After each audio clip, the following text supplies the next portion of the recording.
Welcome into the PHNX Suns podcast. I'm your host, Espo. He's Saul Bookman.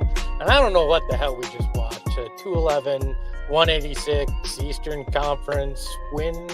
I don't know. That was a glorified layup line. But, hey, they broke 200 for the first time. Saul, how are you? I've been better. I think that game made me sicker. So, I don't get it, man. I really just don't get it. Where's the pride?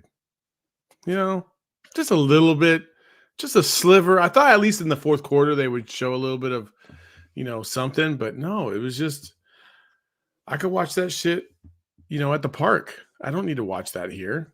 I felt like the Elam ending actually, Elon ending made it more interesting the last few years because they did seem to try a little bit more.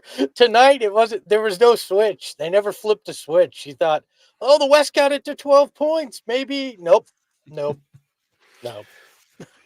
Nope, nobody cared. Nobody cared. They were like, oh, yeah, 12 points. Yeah, it doesn't matter. Layup. That's it. Also, let's try to get Tyrese Halliburton the MVP. Unfortunately, it didn't work out because Damian Lillard got it. So I love that Karl Anthony Towns found a way to score 50 points and nobody gave a shit, right? The most useless 50 points in any game ever. This dude has had a really tough last month. He had 62 points in a loss, 50 in an All-Star loss. Nobody gives a shit. Nobody cares. No, not at all. I mean, they cared less than they care less about that than they did about defense tonight. Look, is it even worth? We'll get into Book and Katie in the second segment, but is it even worth trying to save this thing at this point? I don't know, man. I almost feel like you just gotta give them the moniker and call it a day. Yeah. I'm at the point where I'm like, save all the money. You want to talk? Oh, there's a donation element. Just donate all the money you'd spend on an All-Star weekend to the charities and be done with it. Give these guys a week off. It makes the play better when they come back, and just do away with this at this point. I mean, it's not. And they did like a 6-hour pregame show on TNT for this crap. For nothing. For absolutely nothing. I just don't understand it. It's like, they spent all this money to hype this up. It's almost like Super Bowl level hype. And then you get there and like the main people that have to care the most don't give a shit. And so they don't play hard. They don't really care. They're just giving each other layups. They play half-ass defense. Like, I'm not trying to sit here and be like, like it was better back in the day, but at least they played hard. They played hard. So when you saw a phenomenal pass, you knew it was like a legit phenomenal pass, not just, I'm just doing it because I can. Yeah, tonight felt like probably the worst we've ever seen. Like even the cool plays weren't all that cool. And you're like, yeah, okay, that was an all right dunk. Like I think the coolest thing that happened from a Suns perspective was after the whistle, Devin Booker did a windmill dunk. Like, ooh, okay, great. Yeah. Other than that, it was like, okay, there was a couple full court passes that guys made. Luka chucked a 3/4 court that hit the top of the backboard. Like there's nothing overly memorable about this in any way. And I get the league has to do this because it makes money. They sell it as part of their package, but you can't tell me that TNT or ESPN or whoever gets in on this next round of TV buying is going, you know what? I really want to spend $100 million to get the All-Star game. I extra on my contract here because, between All-Star Saturday night and All-Star Sunday, that's worth this money. Like they can't be making that back on ads in any ways because they're getting 2, 3, 4 million people if they're lucky watching this crap. Well, I will say this. Adam Silver kind of addressed it last year about how he didn't really like the way everything unfolded. And you keep doing this, you're going to lose a lot of this audience. The audience that you had, listen, for like 2 or 3 decades, they had built up, since the 80s and Bird and Magic and then Jordan and Isaiah and all that stuff. Like the All-Star game meant something in the 80s and 90s and even early 2000s, and then it just faded away. And guys just started just taking it easy and not really giving a shit. And I'll tell you what, if you stop giving a damn, then the viewership goes down, the money goes down, the sponsorships goes down, and then you don't think Adam Silver isn't going to be like, hey, you all need to pick it up because this is BS. This can't happen.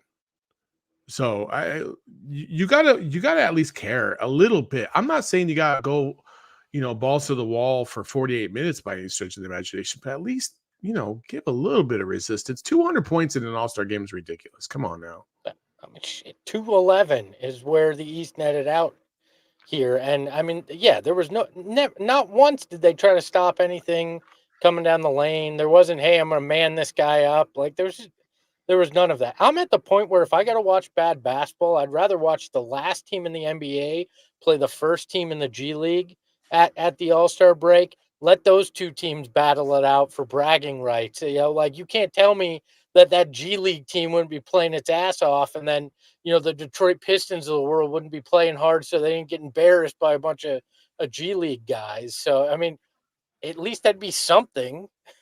I will say this. And this is going to sound, I'm 44. I get this is going to make me sound super old and like old man on the lawn kind of thing. I get it.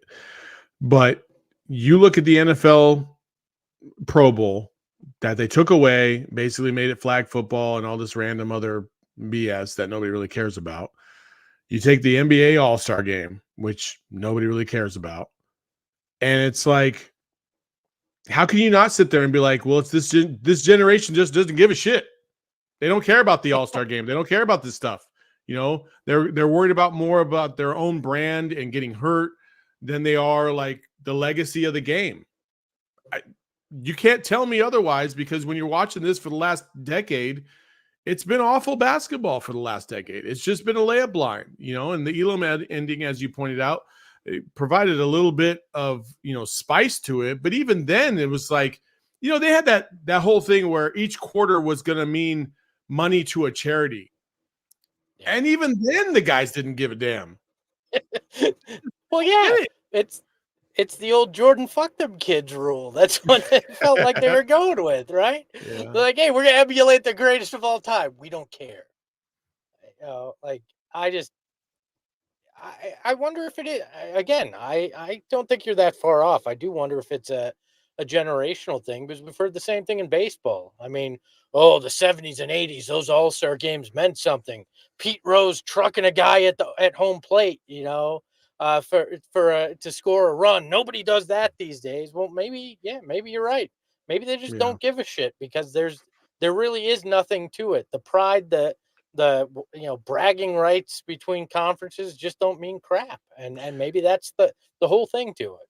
I heard Gary Payton yesterday on Sirius Satellite NBA Radio, and they were interviewing him about this kind of stuff, and he said, you know what, during the All-Star break, for those 2 days, I'm cool with everybody, we're all friends, it's all good. He's like, but as soon as the game was over, or as soon as we got into the game, like, I didn't give a damn about you. Like, I'm trying to win. I'm trying to take your head off. And there is part of that I feel like has been lost because of this whole, coddling of players, and, it's the player empowerment era, which I'm cool. I'm all cool with, but there's got to be something that makes you want to be competitive. And I feel like the competitive nature and the competitive, I don't know what the right word is just gone. It's just gone. And I don't, what am I supposed to watch right now? And then you combat that with, obviously everything that happened during All-Star Saturday and Friday. And it's just like, whatever. Honestly, Friday was a little bit better because at least guys were talking shit to each other. Benedict Mathurin was getting into it and I loved it, but that's about it. Yeah, well, you know what? That isn't, something that will leave you with a bad taste in your mouth. Our friends at Circle K, their Inner Circle program is going to take care of you when you sign up. Real easy. Download that Circle K app, sign up for the Inner Circle. You're going to save 3 cents on gas automatically. Actually, your first 5 fill-ups, you're going to get 25 cents off, then 3 cents after that. And then once you reach preferred Espo level, you get 5 cents off. I think Saul's already there as well. So you get great discounts on snacks and stuff too. It's everything you want. Join the inner circle for free by downloading that Circle K app today. Terms and conditions apply at participating locations. Visit circlek.com for details. And you know what? If you want to get this bad basketball out of your mind and you want to go see a quality game, Suns have a home game against the Lakers coming up on Sunday, and you can get tickets through our friends at the Game Time app. It is super easy. You just download that app and you're going to be able to find tickets to your favorite sporting events, concerts, even some theater stuff in there if that's what you're into. You can find it at the best prices. You can procrastinate too because you get great deals on last minute tickets through the app. And we've got a special thing just for you. Download the Game Time app, create an account, and use code PHNX. You're getting $20 off your first purchase. Terms apply. Again, create an account and redeem that code PHNX for $20 off. Download Game Time today. Last minute tickets, lowest prices, guaranteed. Let's take a look at what's in the box and see how Kevin Durant and Devin Booker fared tonight in the All-Star game.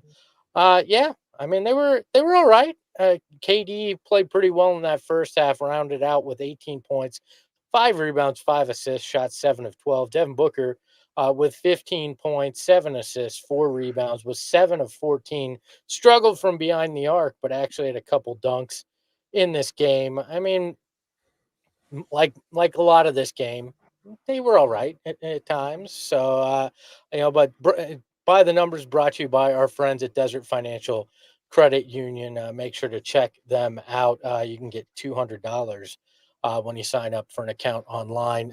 So, what were your overall thoughts about the Suns tonight? They were out there. I thought that they played fairly hard compared to everybody else. Yeah, Not like overly hard, but they put forth a little bit more of an effort. And hey, those two guys are really, really good. They can go out there and just kind of be who they are. They don't force anything. They shot well, and then they called it a day. They didn't really try to force the issue. I think the only ones that really tried to force the issue were the ones that really wanted to try and get that MVP. I think Halliburton. I thought Halliburton was going to get it. I'm kind of shocked that Damian Lillard got it, but yeah, I was fine with it. It did happen. This is going to sound bad. I watched the whole game, but I swear every time I looked down, I that was when KD made a three. And every time I looked up, KD made it or missed it. So like out of his 4 for 8 from three, I saw all 4 misses. I didn't see any of the 4 makes, which is just bad timing, I guess. But I'm just so despondent about this game. I really am, Espo. yeah. I mean, I think the thing that got me most excited was with like 3 minutes left, Devin Booker 7 assists led the game, and I was like, "Yeah, not a point guard, my ass. He's got the most assists in the All Star game." That what shocks me is in a game that has a 211 points for one team, 189 for the other. How is 9 assists the most assists in the game? How like there's so many goddamn buckets. How do you have so few assists? That in and of itself explains it. It's all a one-on-one game, man. That's all it is, man. It's just like, let me dribble, dribble, dribble, take it to the basket. Let me see what I can do. Luca had a little fast break and tried to throw it off the glass, and it just did not work at all. So you could see that 2-inch vertical for him. It's just a sloppy game. I did the only thing that I thought was decent tonight was the arena. Can I say that? I Yeah. thought the arena was cool. I thought the court was kind of cool, but that was about it. I thought that, early on the crowd was pretty good too. I mean, a lot of times even the crowd's not into these games at all. I've attended a couple and they're boring even in person. Like you think, oh, it'll be Really? cool. I can see the best. No, they're boring in person. All Star Saturday night's miserable in person. It's such a made for Really? TV event. It is just, yeah, it's just terrible. It's bad. The only time that was slightly entertaining was I was in New Orleans and they had a freaking Vanilla Ice perform in the intermissions while TV was getting all their stuff ready, and it was more sadly entertaining than like, oh wow, I'm entertained.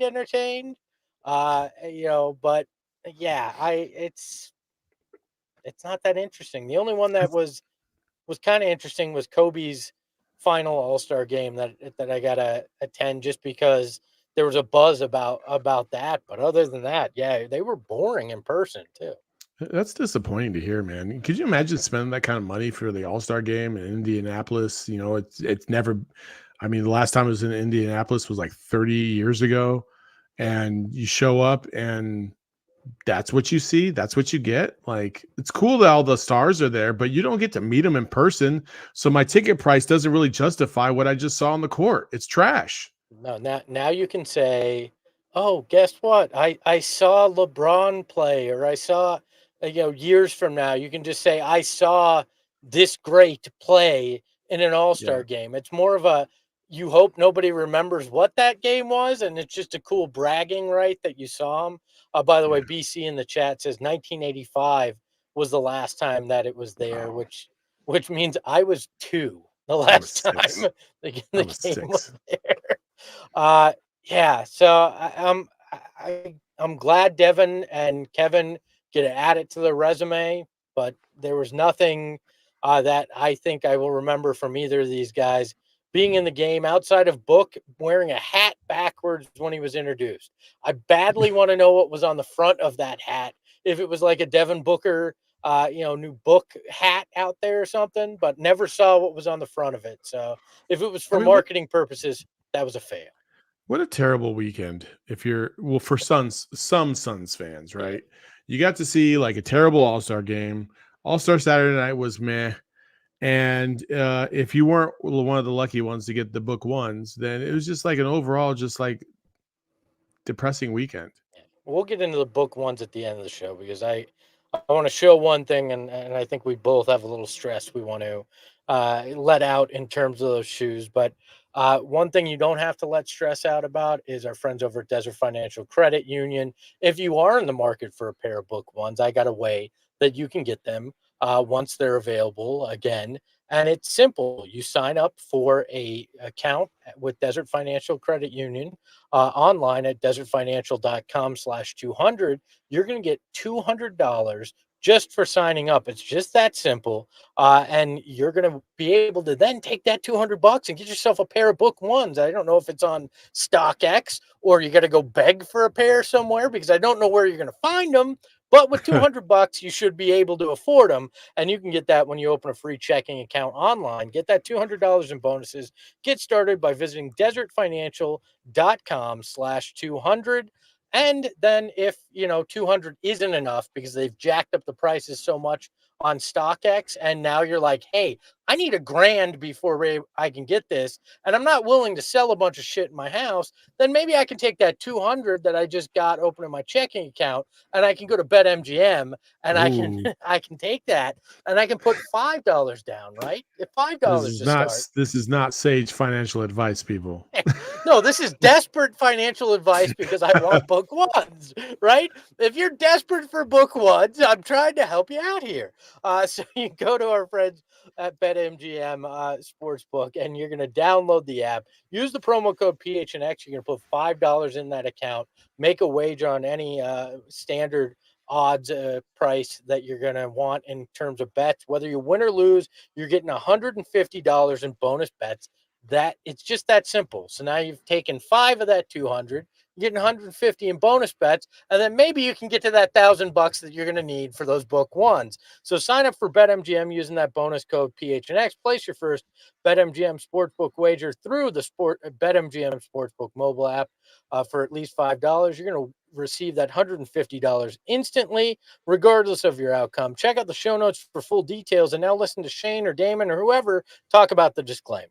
Gambling problem? Call 1-800-GAMBLER. Colorado, D.C., Illinois, Indiana, Kansas, Louisiana, Maryland, Mississippi, New Jersey, Ohio, Pennsylvania, Tennessee, Virginia, West Virginia, Wyoming. Call 877-8-HOPE-NY or text HOPE-NY 467-369 New York. Call 1-800-327-5050 Massachusetts. 21 plus to wager. Please gamble responsibly. Call 1-800-NEXT-STEP Arizona. 1-800-522-4700 Nevada. 1-800-BETS-OFF Iowa. 1-800-270-7117 for confidential help Michigan. 1-800-981-0023 Puerto Rico. In partnership with Kansas Crossing Casino and Hotel. Visit BetMGM.com for terms and conditions. U.S. promotional offers not available in D.C., Kansas, Nevada, New York, or Ontario.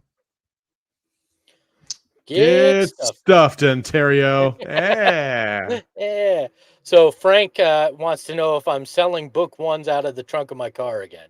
No, I can't even get my Again? hands on a pair. Again? Again, I apparently I had those knockoffs. I'm just gonna tell you, that there are sites that some of those sites that you get those wonky NBA jerseys off of that you can buy knockoff book ones for I like know. $35.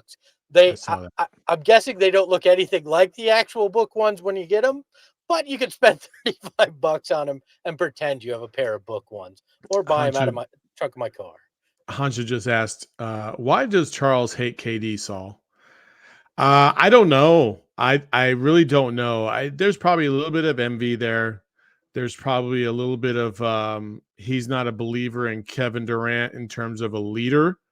But listen, one of them has 2 championships and an MVP. The other one doesn't. I don't care how you got it. I really don't. And in today's day and age, I've said this millions of times. Everybody judges players on, did you win a title? Did you win a title? Did you win a title? It's like the one knock on Charles Barkley and other greats of the past that never won a championship. And Kevin Durant didn't want to have to deal with that. So he went and got one. I don't care if you thought it was easy or not. Like, it is what it is. He got a championship and he was the MVP in both of those finals when he was with the Warriors. Nothing wrong with that. So for Charles Barkley to continuously say that Kevin Durant is a bus driver, he's not a leader. Like, I'm over it. I don't care. And honestly, I don't really care what Charles has to say. Charles says a lot of off the wall shit. I'm not gonna pay any attention to this. Yeah, I think a lot of that generation has a problem with the way got it. We sound like two old guys yelling at clouds Yeah, we tonight. do. But I think a lot of that Charles's generation has an issue with this generation because they have created super teams. They have gotten together and played together, and either that generation didn't have the opportunity to do it or just weren't wired that way. So now when these guys do it and they win and they have success, and a guy like Barkley that just takes shit for not having a ring, I'm sure it irks them. And then they're just getting older and crankier, so they complain about it. And on top of that, like, Gilbert Arbayo makes a great point. It's not KD's fault that he ring chased in the middle of his career as opposed to the end, right? Because Charles Barkley literally tried to ring chase at the end of his career. Hakeem, Clyde Drexler, our own Eddie Johnson, all on that team. And what happened? They got upset by the Utah Jazz and Karl Malone and John Stockton. Like, it's not KD's fault that Charles decided at the 19th hour that he wanted to try and get a ring.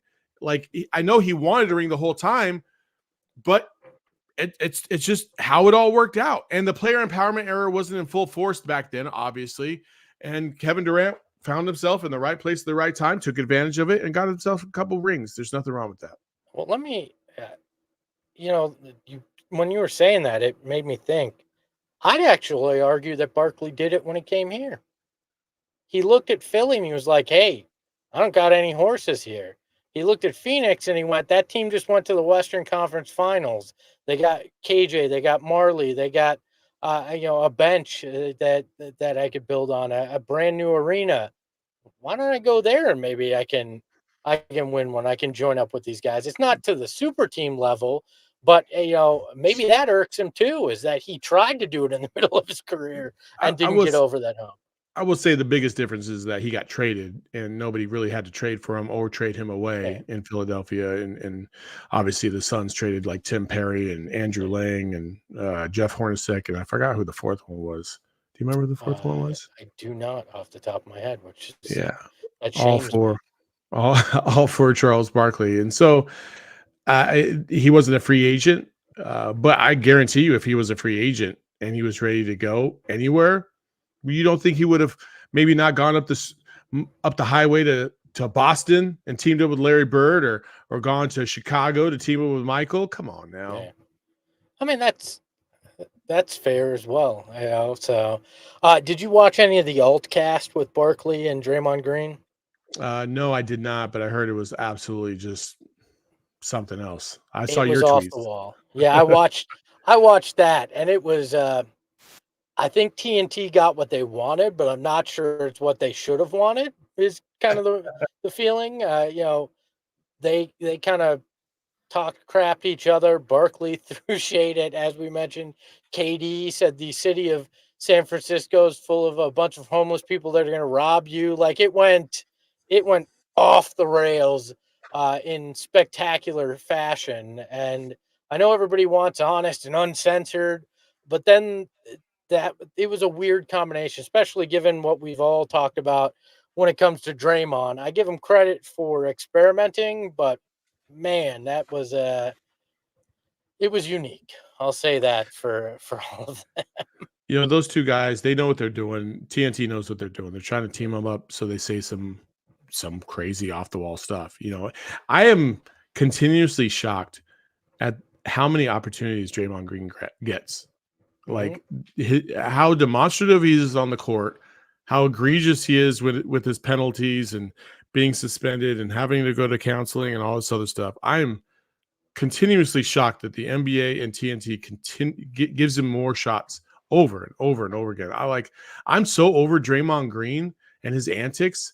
I'm so done with it. I don't care if he was a Phoenix Sun. I would still be hard on him. I just don't like it. Like, stop talking. Just play ball. And so him with Charles Barkley, they know what they're doing. Yeah. Ratings. No, I mean, they did it because I think they knew that we were in for a cluster of a game, and that was true. But at least, I mean, you texted me, we can start this post game now. It was 2 minutes left in the game, and I was sitting there listening to Chuck and Draymond. I wasn't even watching the game at that point, and I think they did exactly what they were hoping to accomplish with that. But yeah, it was awkward at times. What was awkward at times as well was All-Star Saturday night. I think, we talked about the game, but there were. Let's just be honest. I think the dunk contest is dead. I know we've poured dirt on it before, but last night really felt like okay, we're at this now. A G leaguer has the two-time is now the two-time defending champ, and the other guys didn't do anything of any real interest, and the judges had no idea what they were doing out there. It was just a whole bunch of a mess for the dunk contest. I don't really care about the G League part of it because I think there are plenty of guys out there in the basketball world that are much better dunkers than anybody in the NBA, flat out. Like if you ever watched the And One mixtape tour, there was a guy called the Air Up There who did a 720 dunk. You know what I mean? Like those are the types of people that you're going to have to get in the door if you want to keep this dunk contest alive. Not NBA players, or you've got to force the superstars to get in the dunk contest. You got to get the John Morants and the Zion Williamsons in there. Otherwise, this thing is going to absolutely fall flat on its face. Vince Carter was having a tremendous rookie season when he was in the dunk contest.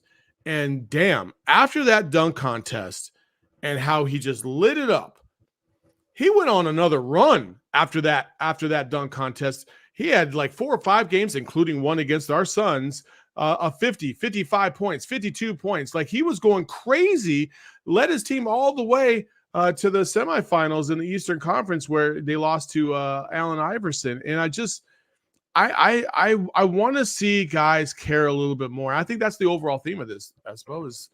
I want to see the best players in the world act like they are the best players in the world against other greats. I don't know where this pride left everyone. John Morant is perfectly capable of winning a slam dunk contest. So is Zion Williamson. I don't know why guys are shying away from this, especially when you see what they're doing in the All-Star game, throwing their own passes off the backboard and trying to do basically a slam dunk contest in the middle of a game. Like, why not do that on Saturday night? That's what I think is, kind of disappointing.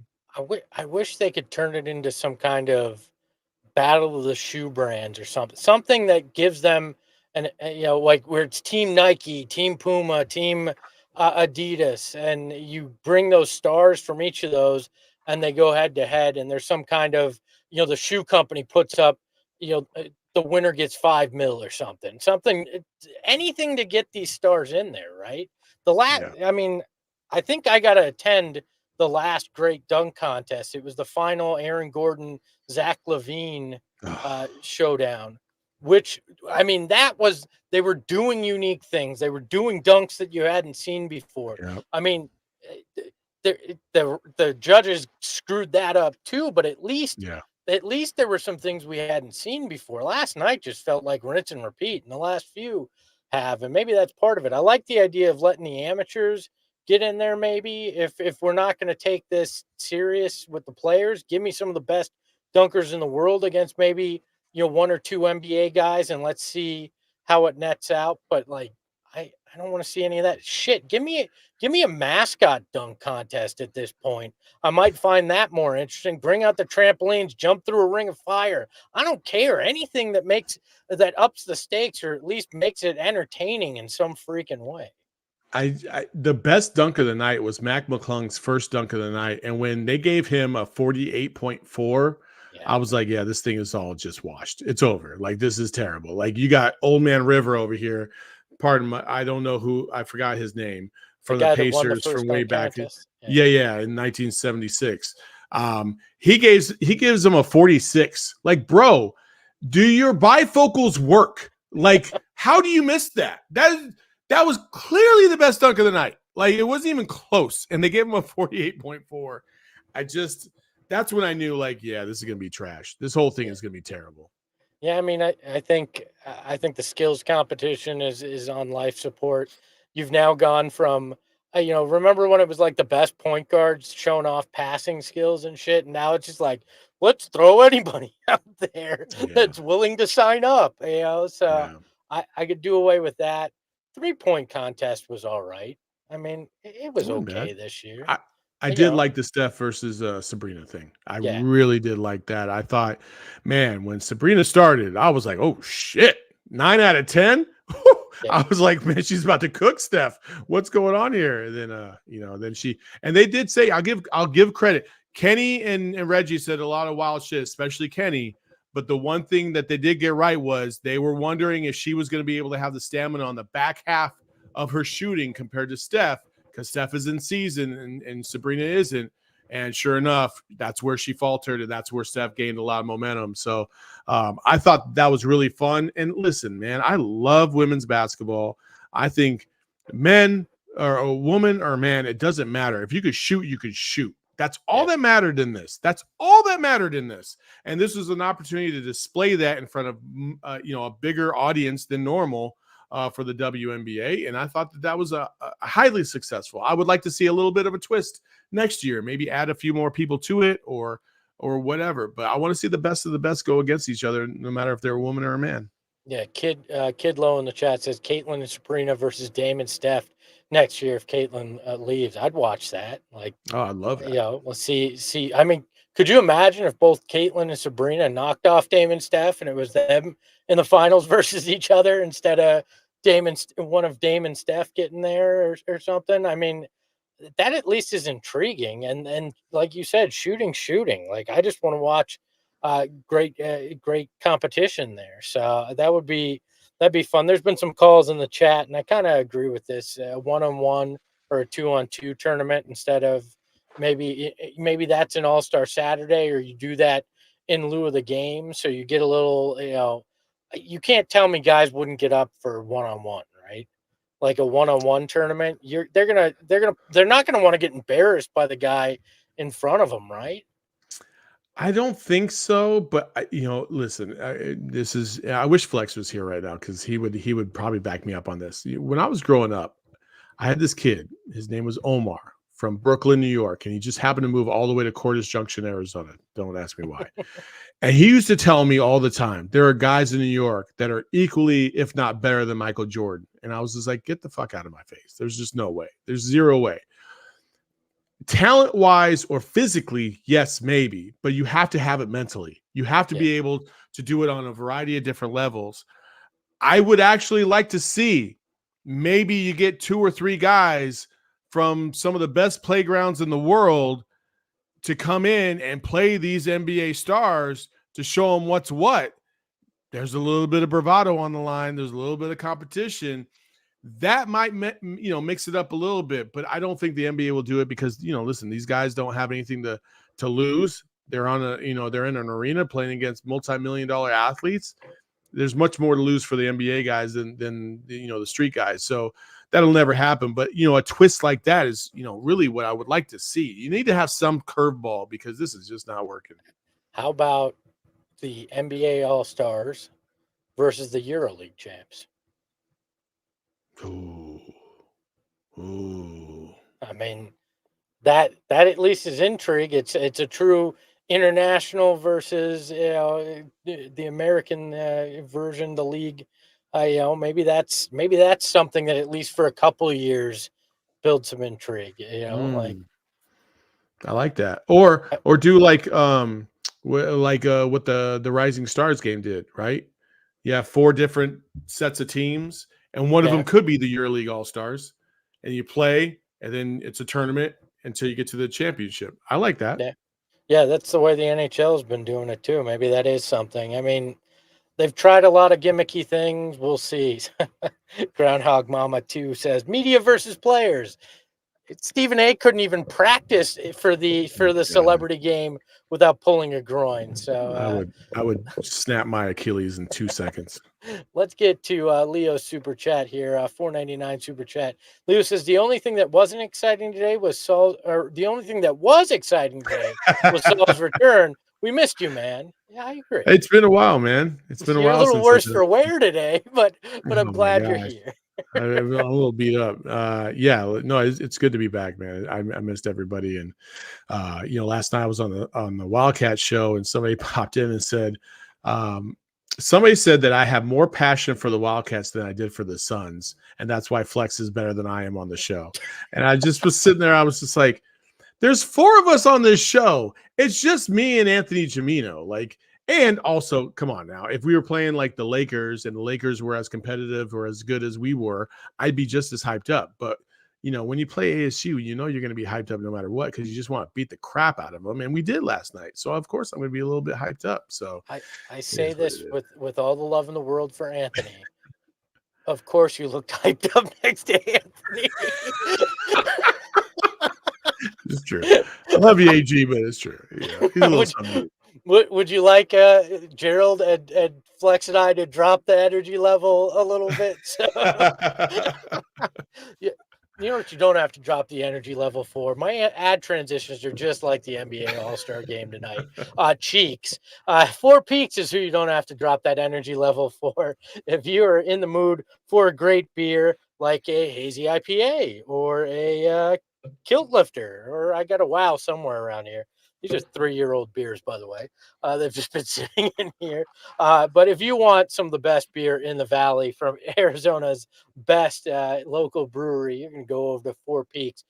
You can get them wherever you buy beer, or you can head over to the 8th Street Pub, which is where I love to get a fresh Bad Birdie Juicy Golden Ale. It's their collab between 4 Peaks and Bad Birdie. It's super drinkable and the perfect companion at the tea box or in your fridge. So visit 4peaks.com/locator to find all your favorite beers and events. And check out at 4 Peaks Brew or at 4 Peaks Pub to keep up with the latest at Arizona's hometown brewery. Must be 21 or older to drink 4 Peaks. And please drink responsibly. And Saul, when you're feeling a little bit better, I think we need to go celebrate your return at Gila River Resorts and Casinos. They've got locations throughout the Valley, including one in your backyard. And if you think I'm kidding, I'm not. It's almost literally in Saul's backyard. They are great. They've got some of the best food, the great gaming tables. Which direction? Okay, good. That direction. And they've got a great sports book. We do a lot of our events out there. We got one coming up in April that I can't wait to tell you about, but I can't yet. But I think you're going to have a lot of fun out there with us. So head over to Gila River Resorts and Casinos and let them show you what Next Level is all about. You do you at Gila River Resorts and Casinos. Visit playatgila.com for more details. So one last thing that I want to bring up before we get out of here, we briefly touched upon it. It was the book chapter 1s. We'll talk about the release in a second, but I wanted to show off these special PEs that came out yesterday for All-Star practice. People noticed them online, and the Suns got a quality shot of them. And they were actually in honor of the 1995 Phoenix All-Star uniforms, the great cactus and purple shoes. They used a similar colorway, although I'm going to call them on the purple. It's not the same purple, but that's fine. Book rocked these during practice, and I actually really liked these, but yet again, it's a player edition and not one that's going to be available to the public. So, shocker. thoughts? Listen, I get it. I get it that I get it that like there's got to be a limited release, and I get it. It's just disappointing. That's all I'm going to say. I'm not mad. I'm just disappointed. I wish I was able to get my hands on a pair of Book Ones yesterday. I tried. I clicked the button right at 8 o'clock, and it just didn't happen. It didn't happen for you either. Multiple other people, but there was a lot of others that did get lucky, and they did get their Book Ones. So it's just I just wish. The old school part of me wishes I could just go to the store and buy a pair of Book Ones because I want to support the guy. You know, I really like the shoe, but you can't even do that.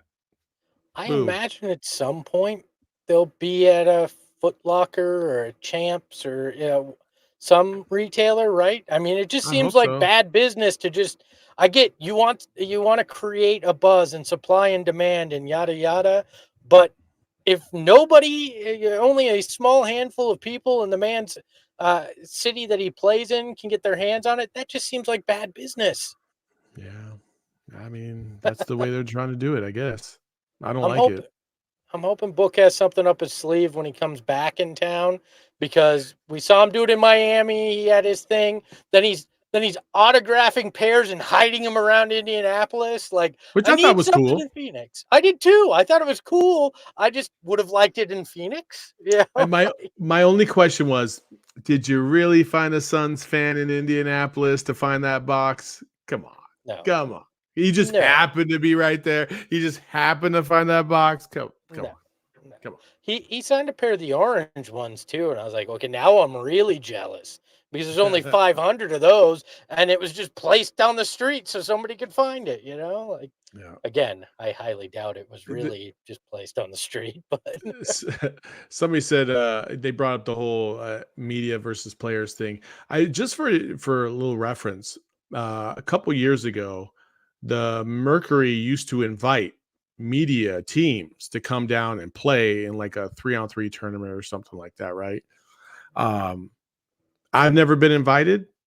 And I'm pretty sure Gerald has never been invited, and I know Flex has never been invited because he was living on the East Coast.